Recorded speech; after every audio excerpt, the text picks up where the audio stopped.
Namaste. Greetings to all of you. Grandmaster Chava Coxwell Creative Transformation Golden Lotus Sutras on Spiritual Practice in the Pusaraprenda on Spiritual Practice அப்படிங்கிற டாபிக்ல இன்னைக்கு வரக்கூடிய முக்கியமான செய்தி என்னங்கிறதை இப்ப பார்ப்போம். People on the spiritual path are not anemic.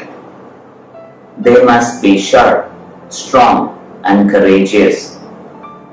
Being spiritual means being powerful, dynamic and intelligent. இந்த சூத்ரால கிராண்ட் மாஸ்டர் ஒரு புது டைமென்ஷனை நம்ம கண்ணு முன்னாடி கொண்டு வந்து காமிக்கிறாங்க.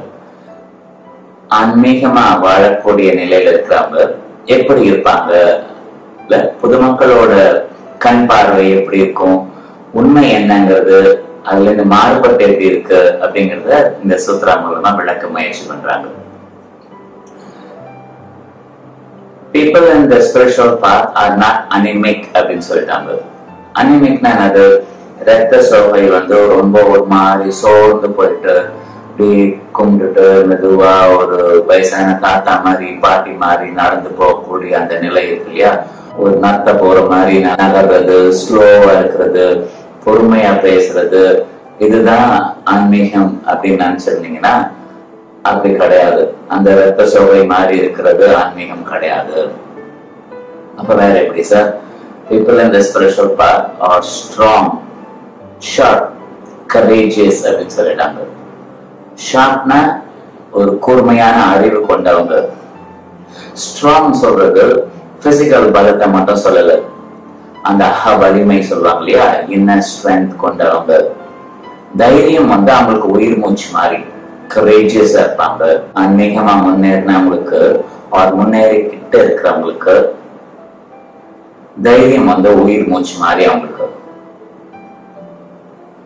எதுக்கான முன்னாடி உண்மை பார்க்கறாங்களோ அது தைரியமா எடுத்து பேசக்கூடிய திறன், தன்மை, அது வெளிக்கொண்டு வரக்கூடிய பக்குவம், இது எல்லாமே அவங்களுடைய இயல்பான குணமா இருக்கும். அப்படி இருந்தா என்ன இருப்பாங்க? பிசிக்கல் லெவல்ல எப்படி இருப்பாங்க?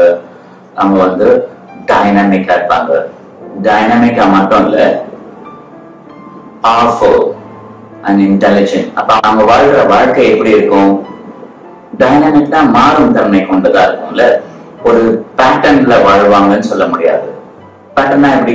காலையில இருந்து சாயங்காலம் வரைக்கும், காலைல இத்தனை மணிக்கு எந்திக்கிறது, இத்தனை மணிக்கு யாரையோ ஒருத்தரை பாக்குறது, அங்க போய் 2 பஜனை பண்றது, அப்புறம் வந்து ஒரு 1 மணி நேரம் தூங்குறது, அப்புறம் திரும்பி வந்து 2 பேர்கிட்ட பேசுறது, அப்புறம் படுத்துறது.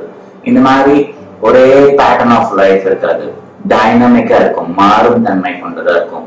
ஒவ்வொரு நாளும் புது புது விஷயங்கள் வாழ்க்கையில நடந்துட்டு இருக்கு. நடக்கக்கூடிய விஷயங்கள தெளிவா உணர்ந்து அதுக்கேற்ற மாதிரி ஹேண்டில் பண்ணக்கூடிய பவர்ஃபுல் பீப்புளா இருப்பாங்க. எக்ஸ்ட்ரீம்லி இன்டெலிஜென்டான வாழ்க்கையை வாழ்ந்து அவங்களுடைய வாழ்க்கை வாழ்ந்த விதத்தை மற்றவங்க பார்த்து உணர்ந்து அதுல இருந்து பாடம் கத்துக்கிற அளவுக்கு தைரியம், அறிவு, டைனமிக் ஆக்டிவிட்டி, பவர், இது எல்லாம் கொண்டதுதான் ஆன்மீகமா முன்னேறக்கூடிய, ஆன்மீக வாழ்க்கை வாழக்கூடியவங்களுடைய லைஃப் பேட்டர்ன் இப்படிதான் இருக்கும். இதுதான் இந்த சூத்திரால சொல்லியிருக்காங்க. அப்ப நமக்கும் இப்படி இருக்கணும்னு ஆசை இருக்கும் இல்லையா? அதனாலதான் ஆன்மீகம் நான் என்னங்கிறது பழைய காலத்துல பேசின விஷயம் மாதிரி பேசாம டைனமிக்கா மாஸ்டரோட ஃபார்முலா படி கத்துக்கிறது நல்லது. Wish you great day. Namaste.